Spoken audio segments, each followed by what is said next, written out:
Ethan, if you want to real quickly introduce yourself a little bit for the very large attendee list that's here right now, and then we'll get started on the video. Well, thank you very much, Deborah. My name is Ethan Beeson. I'm the District Landscape Architect for the Texas Department of Transportation's Houston District. That's a 6-county region, including Waller, Montgomery, Fort Bend, Harris, Galveston, and Brazoria counties. I serve as the district's landscape architect. I'm also one of 2 ISA certified arborists in our district, and we look forward to today's discussion. That's great. Thank you, Ethan. So as we have done with all our virtual forums, we will start with a video where you have an opportunity to go on site to a variety of different locations, this time associated with TxDOT's large-scale tree planting. You know, I'm biased, but I think this video is super cool because you do have an opportunity to kind of see behind the trees, if you will, instead of just being on the roadway looking at their beauty as you, you know, go down the highway. The video itself is about 20 minutes long. So we'll watch all that. And then Ethan and I will come back. We'll do some Q&A with you all. Feel free to ask any questions in the Q&A spot on your Zoom link, and we'll get started on that as soon as the video is over. So Kim, our fabulous Houston Wilderness videographer, take it away.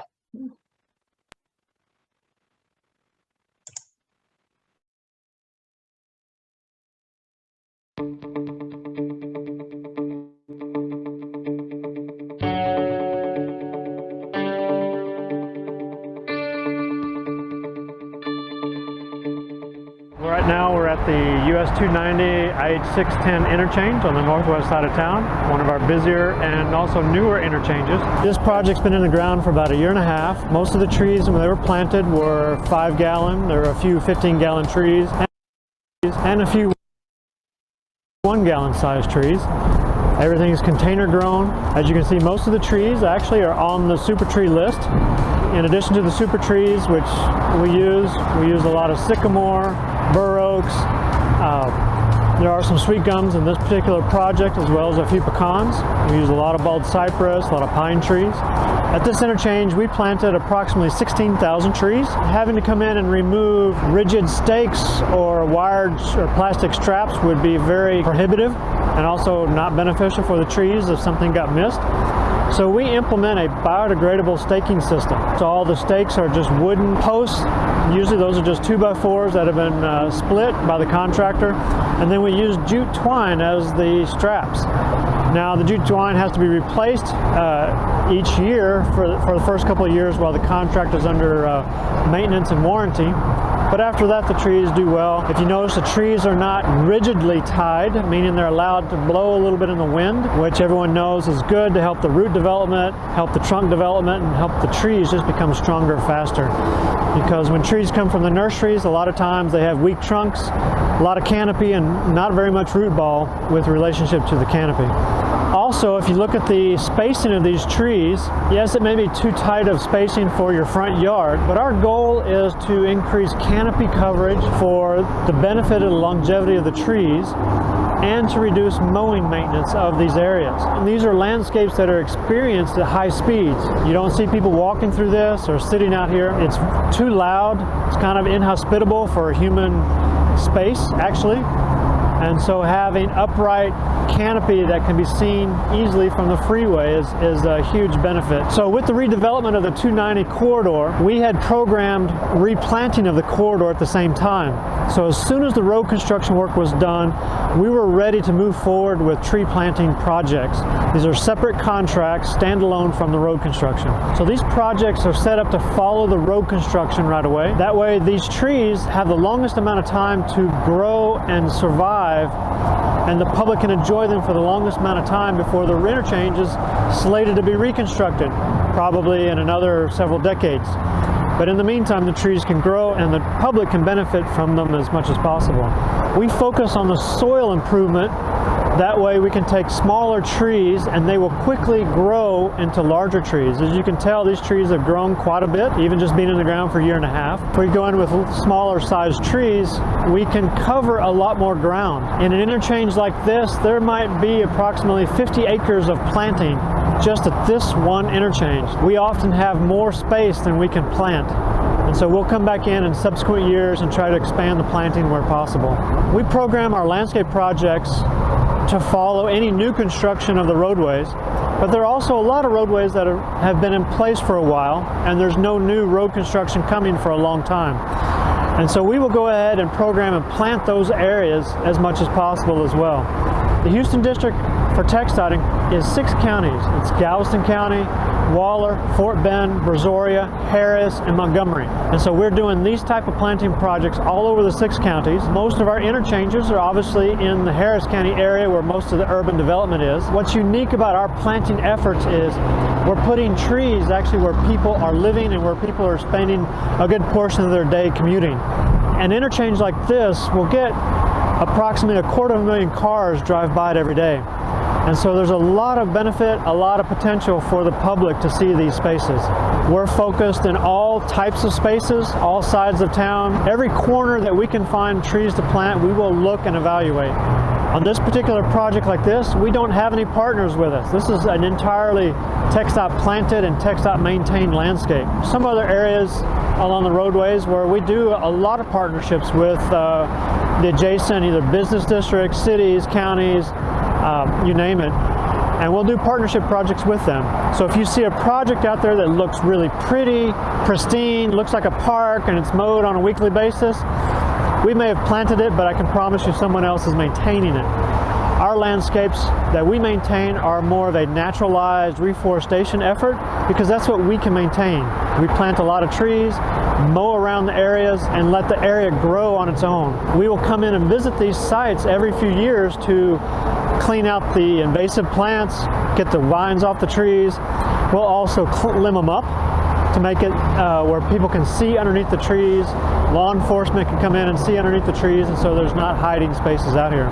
As you can see, this is one of our detention ponds that we plant.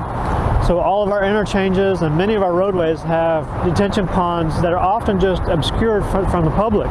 And we do our best to plant the side slopes of all our ponds as much as possible. For one, it screens the pond from the roadway and from the adjacent landowners. It also is just a good space to plant and a good place for trees to grow. The Green Ribbon Master Plan was born out of the public's desire to have a more aesthetically pleasing transportation corridor, something that's more of a benefit to the public and the businesses and the communities around. The Aesthetic Master Plan governs how we design and make our bridges look, our structures, columns, sound walls, all the architectural elements, as well as the landscape. It is our commitment to install landscape on the freeways as much as possible, hence the Green Ribbon Project. A big part of the Green Ribbon Project are the architectural elements, the bridge columns, the bridges. A lot of people see that. We standardize the aesthetics of the roadway so that every community gets the upgraded aesthetic. When we standardized it, we made it so that the contractors can manage it very simply. It was a change in how we build some of the roads or some of the structures, but the main thing was it didn't increase our cost because it was a standardized detail. It was a standardized aesthetic. Our commitment was to install green where appropriate along the roadways. There's a lot of things to work around, whether it be safety setbacks, clear zones, public utilities, private utilities, adjacent landowner issues, environmental concerns. Hydraulics are a major thing because our roads are so wide. The slightest little rain event provides a lot of water runoff, and so we have to make sure the landscape can handle that and not get washed away. Our first Green Ribbon Master Plan landscape project actually was a partnering project with the Trees for Houston at US 59 and Chimney Rock, maybe 25 years ago. Recently that project was removed because of roadway widening, but we're committed to replanting that area when it's done. We've partnered with many of the management districts, TERS districts, cities, counties, community organizations. Trees for Houston is one of them, many of the nonprofits that we've worked with over the years. Wherever there's a state roadway, we have an opportunity to partner with someone. When we first started, we didn't know if the plants were going to be available from the nurseries. This was a different style of planting. We were nervous and kind of concerned about if the trees would be available in the quantities that we need or the species. And so we started letting the first couple of projects to see how they went. And our contractors and the nurseries stepped to the plate and started providing the types of trees that we needed. We would like a wider variety of trees, but it's a balance between what the market will provide, what the nurseries will grow, and what actually will survive in these spaces. These spaces out here on the roadways, they're not the same type of soil that you have in your front yard or a park. It looks green, but these soils are all disturbed.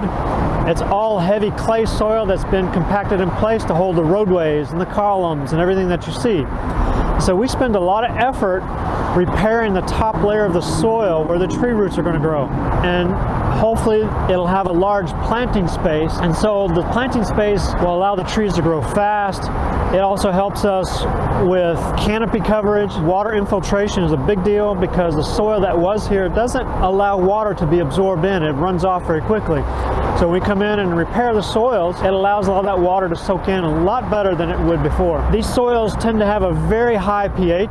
That created a lot of problems with some of the tree species. And so we did a lot of amending of the soil with organic materials, mulches, compost. We use all organic fertilizers and soil amendments because we're trying to benefit the soil microbes, the biology of the soil, and just to help the roots grow. So the site we're here today is State Highway 99, north of 290. This is a new planting site. Obviously the roadway is new. You can see they're in the process of doing the soil preparation. Soil preparation is a major component of every landscape project that we do. We do not believe in planting a hole, filling it full of nice soil, and then going back in with a tree. The thought process is to have a $10 hole and a $1 tree. That way that tree has a huge potential to grow into something very important and significant for the public to enjoy. So as you can see in the space behind me, we till the entire area where trees will be planted. We don't do a pit where we plant a tree and then just backfill and move on. We prepare the soil for the entire rooting space. A tree is only going to be as good as its roots are strong. The roots of a tree spread out. Most tree roots are within the top 18 inches of the soil. They don't go very deep, especially in our heavy clay soils.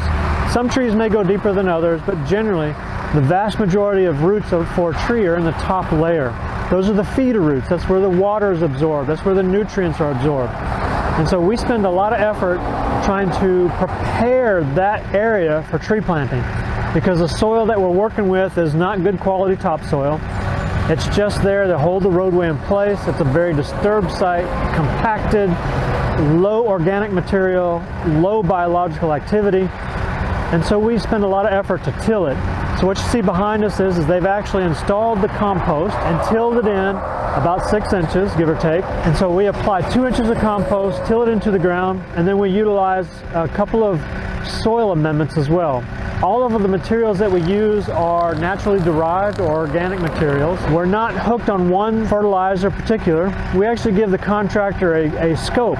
We say, look, we want a organic, certified organic, recycled fertilizer product. And there's a whole range of products out there on the market that are something that we can use to close that recycling loop out here in our project. That organic material that we're installing activates the microbes that are in the soil and the compost. And so we get a bloom of naturally occurring microbes in the soil. And so it creates a nice environment for the roots.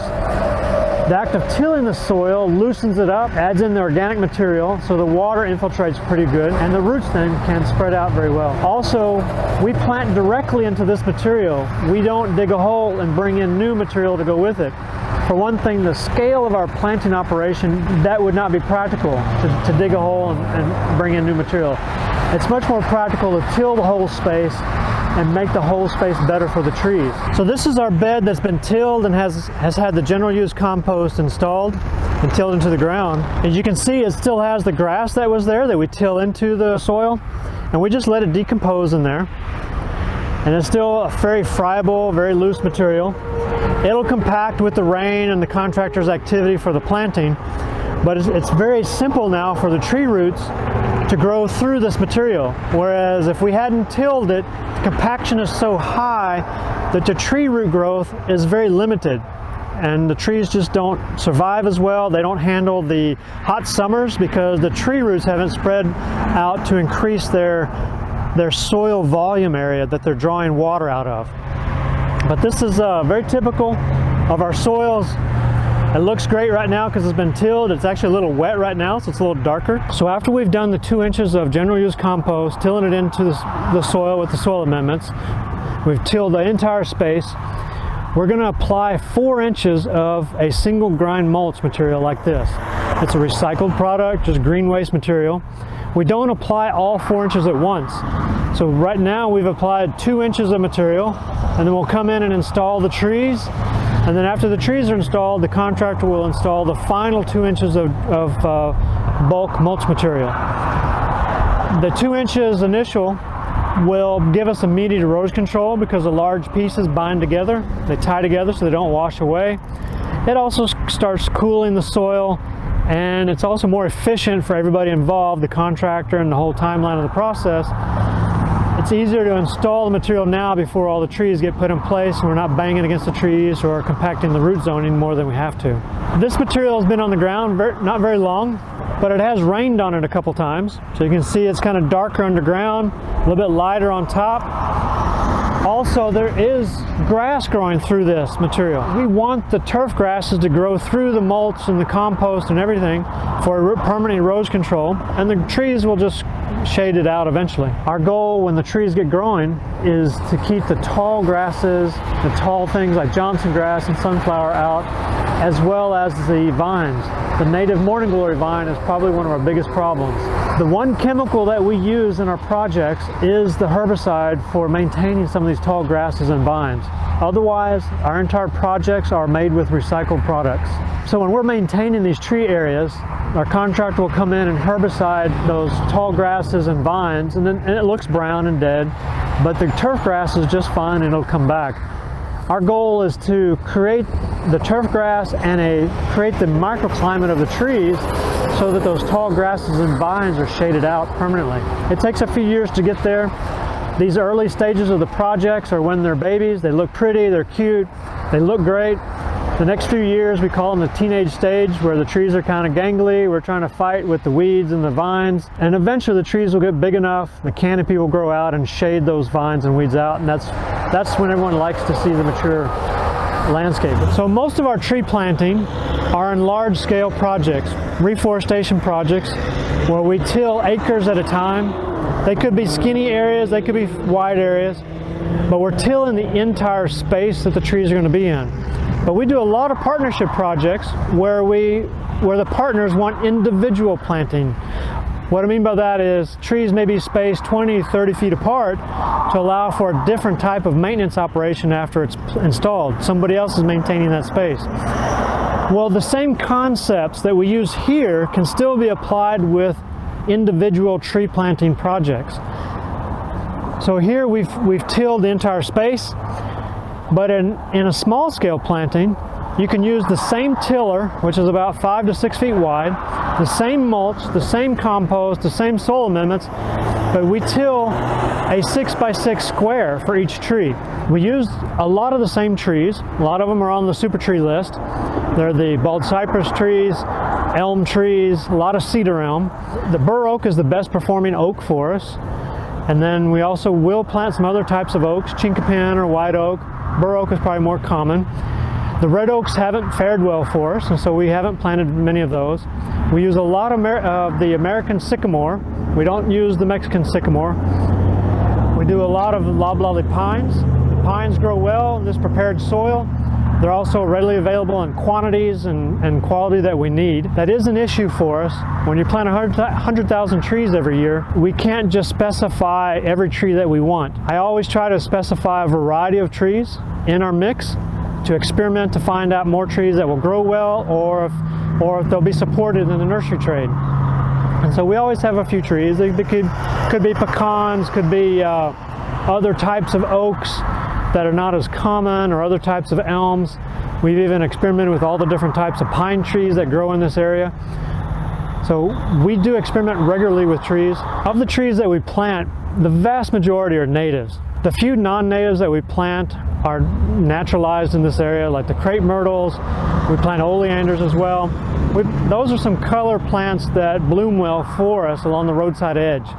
Some of the native materials that flower, we've experimented with them, and they've not survived well for us. Either they can't handle the heavy soils, the constant runoff, or just the challenges that are in a transportation space. One of the challenges that people don't realize that occur on any roadside is actually the reflective heat and the reflective sunlight from the pavement. A lot of our thin-skinned trees, like the maples or the red oaks, do not grow well on the roadside. A lot of it is the heavy soil, but a lot of it it was routine for them to get sun scald on their trunks and on the trunk facing the roadway because there's extra glare coming off the pavement onto those trees. It's just a hotter space, a more challenging space than a normal type of planting arena. So here in the Houston district, we plant approximately 100,000 trees every year. Some years it's a little bit more, some years a little bit less, but this is just in our 6-county region, which is the Houston district for TxDOT. The other TxDOT districts do tree plantings on their own, but they're not at such large scale that we have. We're very blessed here by having plenty of rainfall that supports that type of planting. We have space to do it, the soils are good for it, and more importantly, we have the public demand to plant trees in an urban space, to create an urban canopy. This is something unique to the Houston district, and we take full advantage of capitalizing on that to plant as many trees as we can in appropriate spaces.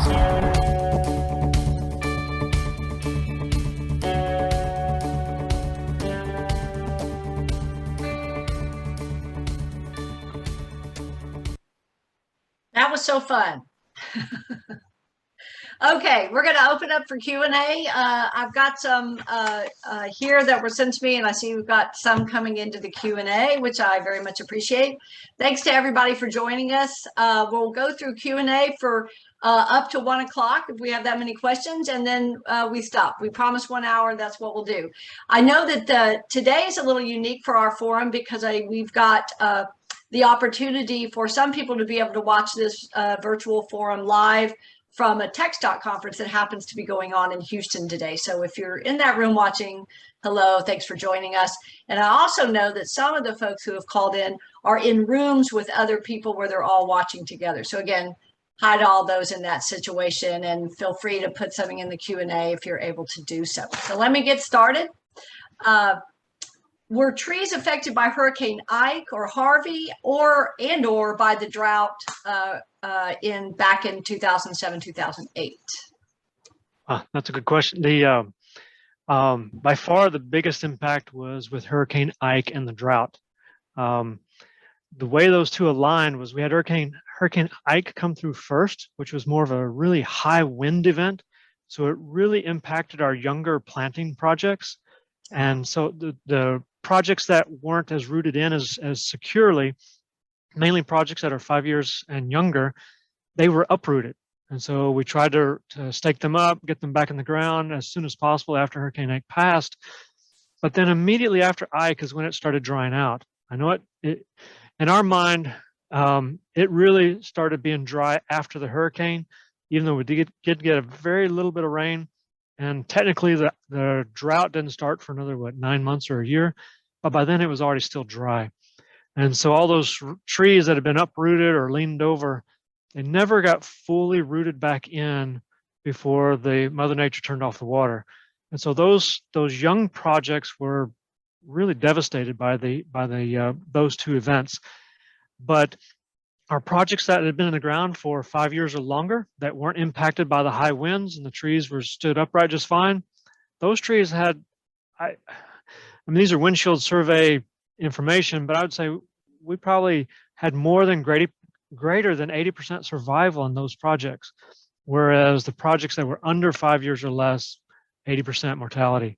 So the opportunity for those trees to root in and get secured and have all the mulch and all that stuff underneath it really long-term really was beneficial for the trees. Hurricane Harvey, yes, there were specific areas where they were inundated with water. for a long period of time, but that wasn't a whole lot of our planting spaces. So Hurricane Harvey really wasn't that bad on our trees.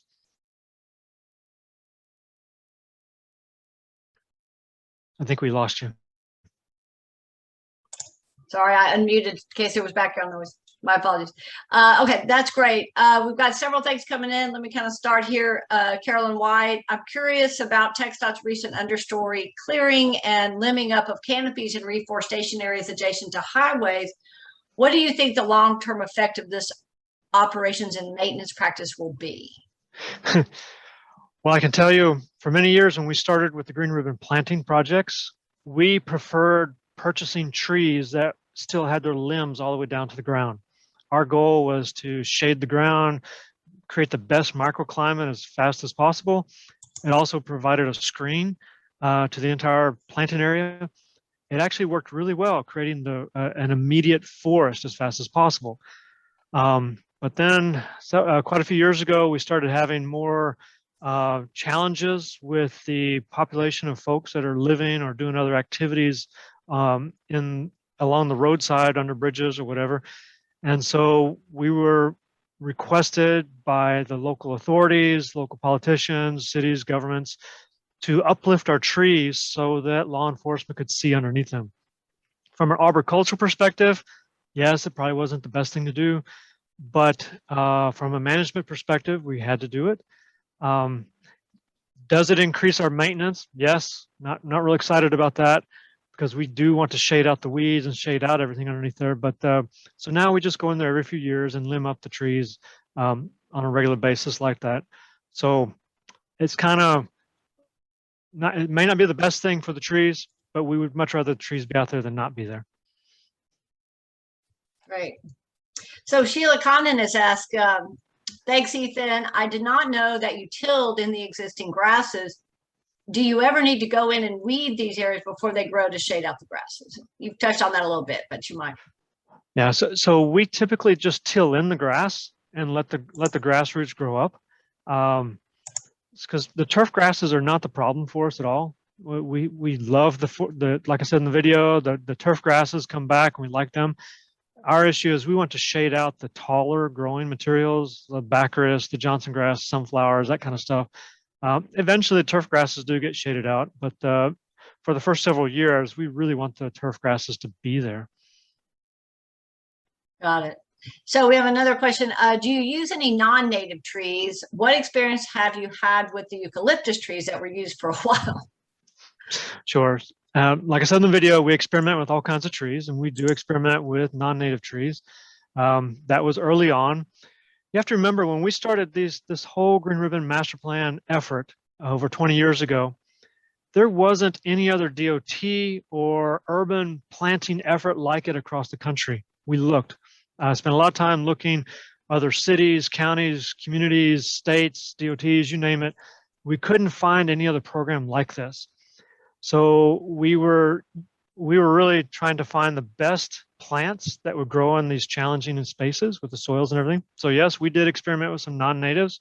The eucalyptus tree was one. A lot of people saw them. The last eucalyptus trees that were ever planted on our right of way are actually coming down right now, down on Beltway 8 and 45 South. The contractor, if you drive out there today, you'll see them cutting them down. The eucalyptus trees, they have a bigger story than their reality. They were, yes, they're non-native. They were grown for paper pulp. They were hybridized. They were sterile. They didn't spread. We used them as a visual nurse tree. If you can compare that concept to a nurse grass. So the tall eucalyptus trees would grow 10 feet a year, give the public something to look at, until all the native trees started getting size and canopy.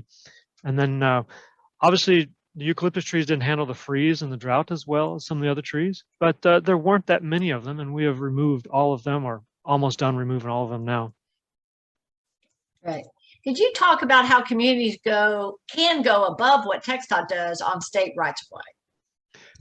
So we will partner with anybody that we can, that is a good partner on the public right of way. I mean, there are some unique challenges on the right of way. It is a dangerous space, so people have to be capable of maintaining that type of space. But we will partner with anyone to help us maintain the plants. and the landscapes. So like I said in the video, we're open to discussing with anyone as far as planting particular areas. And if they're willing to sign an agreement with us and maintain that space, we'll plant it in pretty much however they want to within reason. But our goal is always to increase tree canopy. Right. So Mickey Merritt with the Texas Forest Service says, yeah, you said one reason the thinner barked trees such as maple and red oaks don't do as well is because of the reflective heat from the roadways. If you planted them in the last rows further away from pavement, would they have a higher success rate? I was waiting for Mickey to pick up on that statement. Thank you, Mickey. But yes, we definitely could plant them further away from the edge. There are some challenges with that. If you can imagine, if we are planting 100,000 trees a year, it's just sometimes hard to make sure some trees don't end up on the edge, or because think of US 290 going 40 miles between here and Waller. There's a lot of edge planting because sometimes the plantings are not very wide. They may only be 2 or 3 rows wide. Obviously, the interchanges, they're wider. The maples, even without the sun scald, we're still struggling with the heavy soils. They just weren't thriving for us.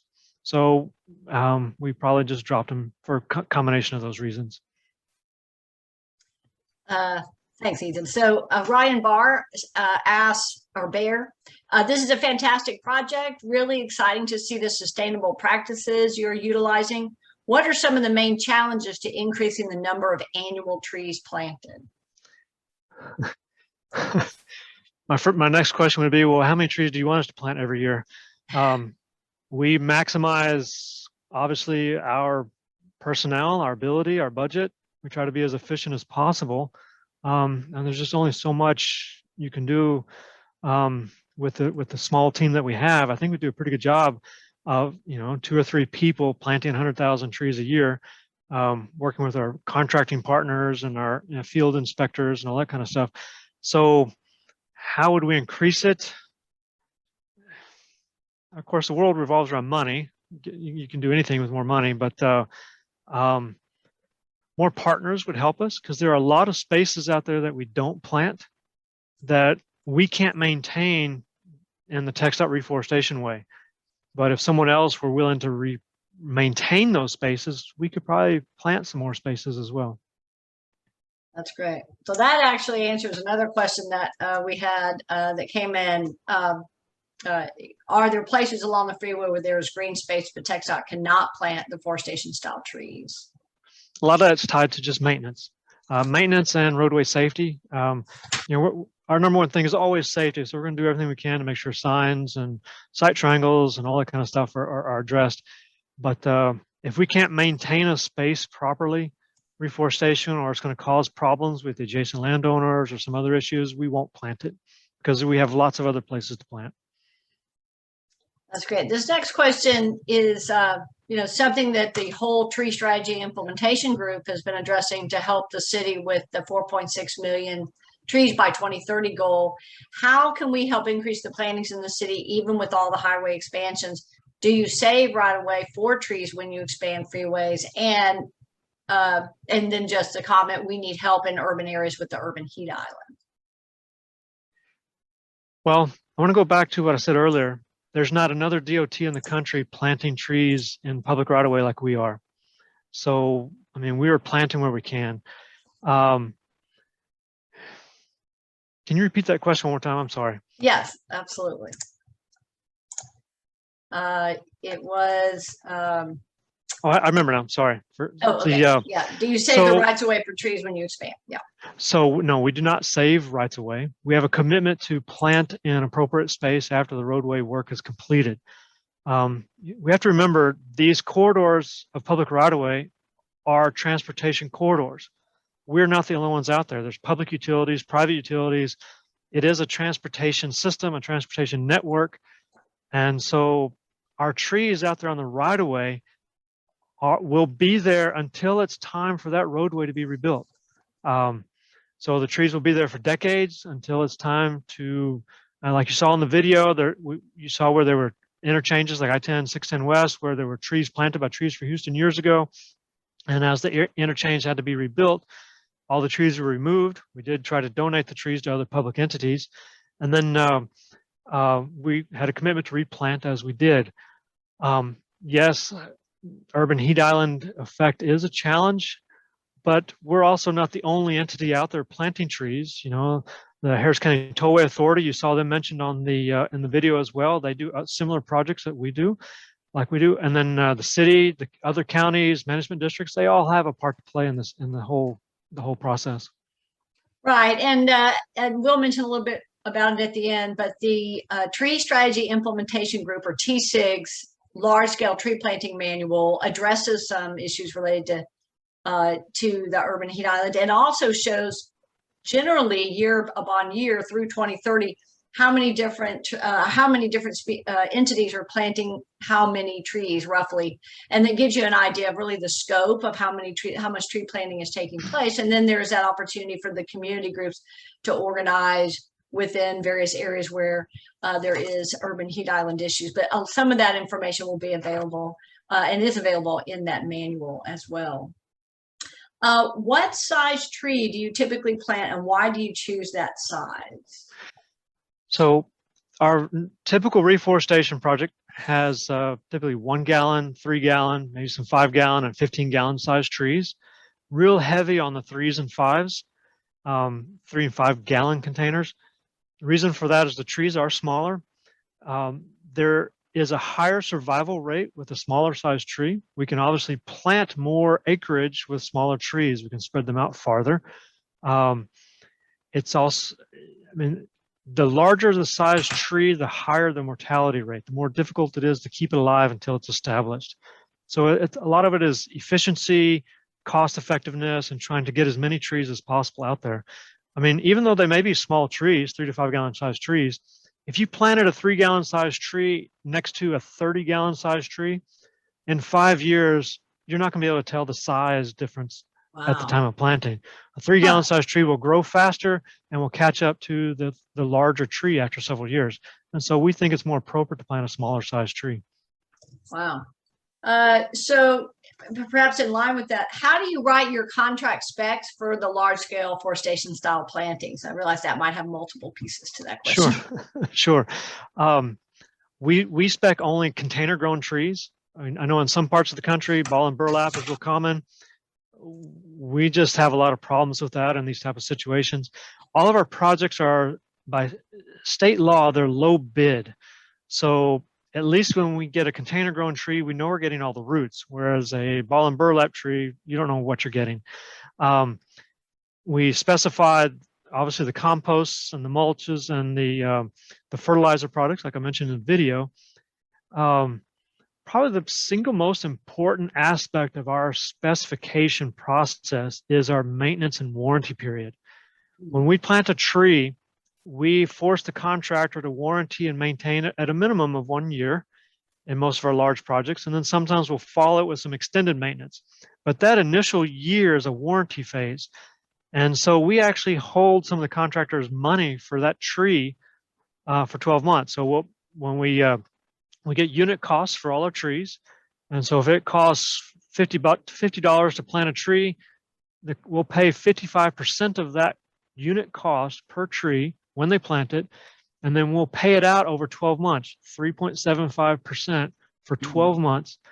And that forces the contractor to maintain and warrant it for 12 months, because if they don't, they forfeit those percentage payments during that year. That in itself, that single thing, combined with our all organic process, I think gives us such a great survival rate, because when we plant our large projects, after the first year or two, we still have over 95% survival rate. And maybe after about 5 years, it's still around 90% survival rate. Obviously, that's you got to consider that's without a drought or some major type event, but typically those are our survival rates. So when there's frequent rain events like one that I think we're supposed to get tomorrow. So it's not just TxDOT and other folks who care about large scale tree planting out there glad it's raining. It's all those contractors who have to warranty their trees are glad when they see the rain coming. That's great. So Ann Lentz has said, bravo to the way you've developed this program. You have a lot of support here in Houston, so please let us know if we can help encourage growth in the program. And I I'd know like to that say, is so true. I'd like to say one thing about it. It's not like we woke up one day and developed this program. Like I said in the video, this all started with our Green Ribbon Master Plan, which was a community-driven plan, and changing how TxDOT manages the right-of-way, and so we experimented quite a bit at first. And since we plant 100,000 trees a year, that's many projects every year. We're very fortunate that we're able to catch our mistakes very quickly and make improvements. And so every project is an improvement upon the previous one. So we're very fortunate. We've had over 2 decades of constant improvement, trying to find the best way to do this. So I'm not saying the way we do it is the best way for everyone, but this has been working well for us. It really does. And, you know, I'll add to that to say it's very interesting to hear people who perhaps have come to the Houston area in the last 20 years. They think this is sort of was the norm, you know, but if you lived here in before 2000, 2001, 2002, you didn't see all this amazing beauty along the freeway. So yeah, that and what TxDOT has done to Houston district to build on that has been really fascinating to watch for those that have been here a while. Ryan also asked, do you document the type or amounts of invasive species you are removing across the various sites? Which species cause the most issue in terms of maintenance? Those are 2 separate questions. Sure. Well, we don't document it. I think that would just be too laborious. And I mean, if you think about, we will be planting our 3 millionth tree sometime this winter or early next year. 3 million? Our 3 millionth tree. Wow. Yes. And so trying to document the invasives that we remove, it's just not a very practical concept. But it's the normal invasives that you see here in the Houston area: the tallows, the cottonwoods, palm trees. Birds spread the date palms everywhere. Not date palms, but spread the dates everywhere. Baccharis, Johnson grass. Johnson grass is probably our most problematic weed because it grows so fast and will compete with the smaller trees. And so we work to control it early on. Our second most invasive plant is actually a native. I mentioned it in the video. It's a native morning glory. Beautiful flower, great, but it will cover a tree in a very short period of time and just blanket it. And so that's a problem for us. And those are hard to control as well. I don't know if I answered that question completely, but invasives are an issue. The large trees, if they grow up in the spaces, we will cut them down and treat the stumps. But we really do our best to promote the native forestation environment so that will outcompete or shade out the invasives. That's our goal. That's great. I have, do you collaborate with individual groups that focus on tree planting? And you certainly have collaborated with the Tree Strategy Implementation Group, but you might want to add a little more to that. We obviously partner with organizations like Trees for Houston and other groups. But as far as small organizations on our right-of-way, it all depends on the type of space. Some of our smaller roads, which may not be a freeway, it would be easier for us to partner with them, because the right-of-way is not really a safe place to be out there, for people to be out there, volunteer groups working on the right-of-way, because it is an unsafe condition out there. But we talk with groups all the time, whether it be homeowner organizations or neighborhoods or management districts, you name it. I mean, we'll talk to anybody to try to figure out a solution if possible. Oh, that's great. There's been a little bit of discussion on the reflective heat issues for certain tree species. Are there actions that TxDOT takes or would like to take to help alleviate that problem, if it's even possible? The only thing I can say to that is we do our best to plant to create a microclimate where the trees are. So if we had been allowed to maintain the trees where the tree limbs are continued all the way down to the ground, like our original goals early on in the master plan process, I don't think this would be a big of an issue. But once we had to limb up the trees and expose the trunks, that became more of an issue. I see. Okay. Is there a rule of thumb that can be shared with landscapers and homeowners to deal with or identify invasive tree species? I think there's probably other people in the audience here that are more qualified than I am to identify all the invasives. I mean, we have the typical invasives that everybody does, whether it be us, the city, Harris County Flood Control District or the Harris County Tollway Authority or just any other organization that manages large acreages, dealing with invasives is a challenge. I mean, I don't know, not quite sure what they're asking there. Yeah, maybe it's just related to, is the Chinese tallow an issue? Chinese tallow, amongst other invasive trees, are an issue, and we do our best to control them in our reforestation areas. Okay, and I know the Tree Strategy Implementation Group's large-scale tree manual, tree planting manual that I've mentioned addresses some issues related to invasives, and we have a prior virtual forum with Mickey Merritt with the Texas Forest Service that talks about invasives. So you all can find that on the Houston Wilderness website under programs and 4.6 million trees. If you'd like to look at that, I think that might be helpful as well. We've also got, what is the total native tree species palette used by TxDOT Houston District? So big. So I'll list the primary ones. Obviously, Loblolly Pine is there. In the video I mentioned, we experimented with all the variety of pines. We did experiment with the other slash and Elderica and especially longleaf pine. We had high hopes for longleaf, but primarily right now we have Loblolly Pine, cedar elm, the American sycamore, not the Mexican sycamore. Trying to think here. There are some projects where we have some magnolias, limited numbers. We use bur oaks. We use white oaks in smaller quantities. Some of the other oaks like chinkapins will go in as well. There's probably some people on the call yelling some names out that I'm not thinking of right now. Bald cypress is very common for us. It's been a very, very successful tree for us as well. We do some sweet gum and not in all spaces, but some areas. Trying to think what else. Ash, did you mention ash? Okay. We used to plant a lot of green ash. We haven't planted green ash in a while, primarily because it gets too wide. It tends to create some maintenance problems for us. That's interesting.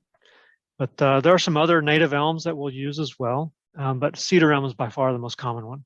Got it. Okay. And I know you can go to the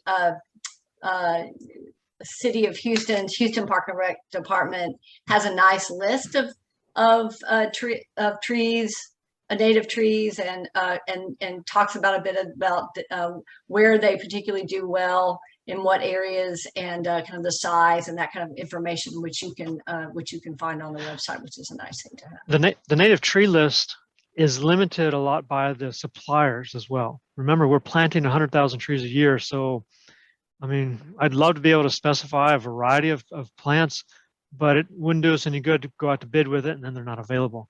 So we do small quantities of these different varieties, but what I listed are our mainstay trees. Yeah, and that sounds like something that the Tree Strategy Implementation Group has talked about over the last 18 months of meetings and looking at wanting to get to 4.6 million trees by 2030, which is attainable, but sure want to be able to have that large number of different species to be able to plant so that you have that diversity that you've talked about in the video is so important. So maybe a campaign by everybody to encourage our farmers to grow as many native species as possible. I'm just a shout out to everybody here to maybe help make that happen. Let me talk about that a little bit more. There's some challenges in that. You just have to think about the economics of it. So we're specifying a lot of 3s and 5s. That's our largest quantity size material. A lot of nurseries don't want to sell their 3 and 5 gallon size material. They'd rather take that and use it as a liner and bump it up to a 15, a 30, or 45 gallon tree where they can make more money off of it. And there's people out there who would rather buy larger trees and just fewer of them.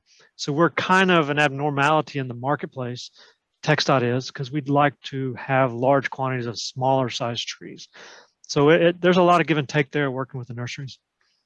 Got it. That makes sense. That's a good point. Let's see, how has the increase in forest canopy and plantings affected wildlife activity? Has that been a problem? Most of our spaces are so narrow that we don't really notice any change in wildlife activities.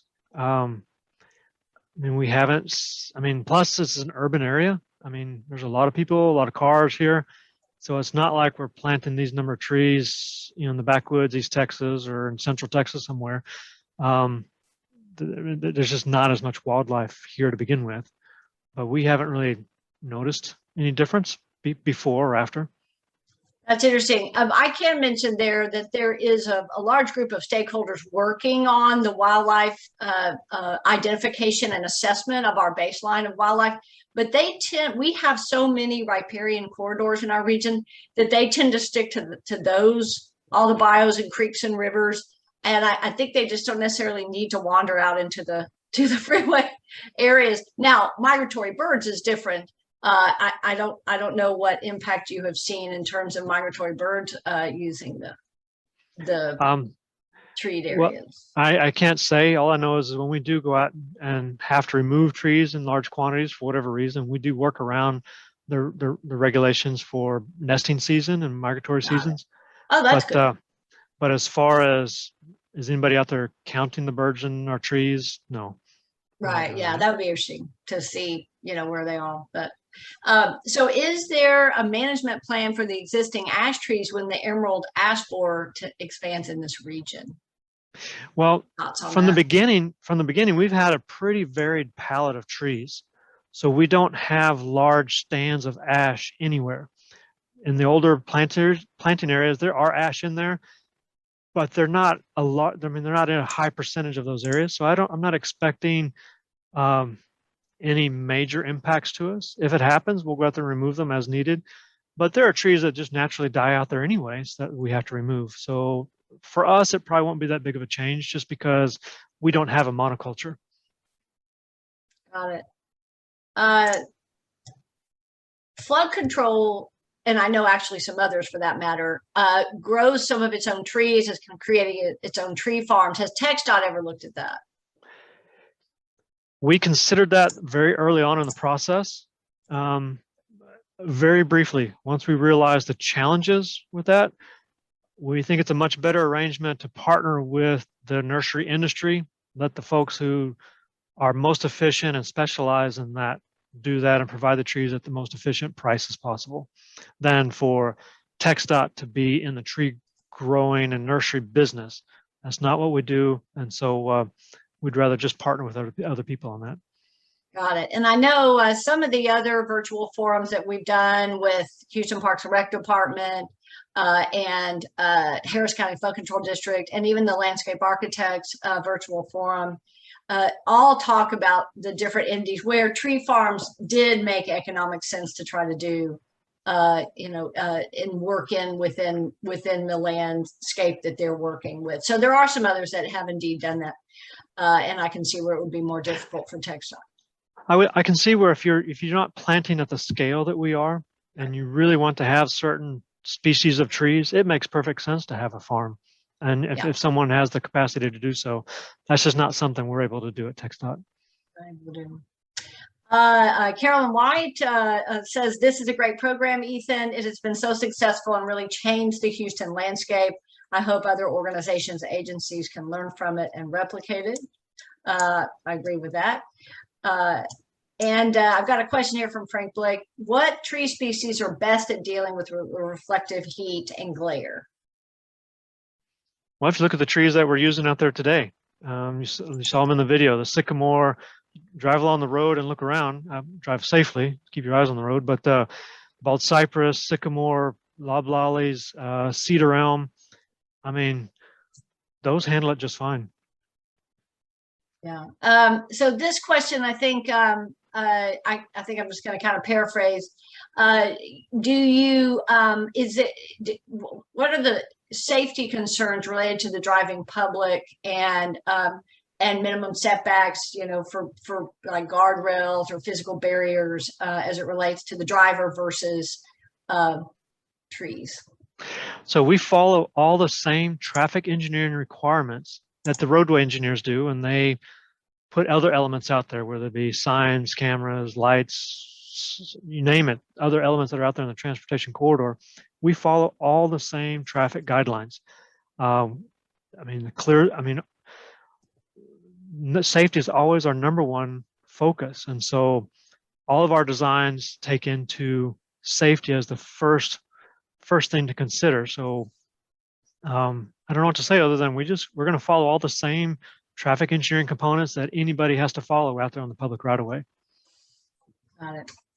How has this program spread across the state and other districts or around the nation? And I got kind of a similar question, but slightly different, which is why haven't some of the other districts not adopted what Houston district's doing? But let's talk about the Houston area first. So TxDOT wasn't the only one to start increasing their tree planting efforts. Harris County Tollway Authority, Harris County Flood Control District, even the city of Houston to some capacity. And a lot of their, I'm speaking about the Harris County efforts first, because you can look at some of their projects. They've kind of taken our details and pattern of designing the project and improved it and used it for their areas. So I think our concepts have spread to other entities here in the Houston region. As far as other portions of the state, again, you know, we're blessed by having a large amount of rainfall. So that helps us in some degree. The types of trees that we're able to grow help with the rainfall, gives us that urban canopy quickly and shade out other things. There's other parts of the state that they have other challenges than what we have here in Houston.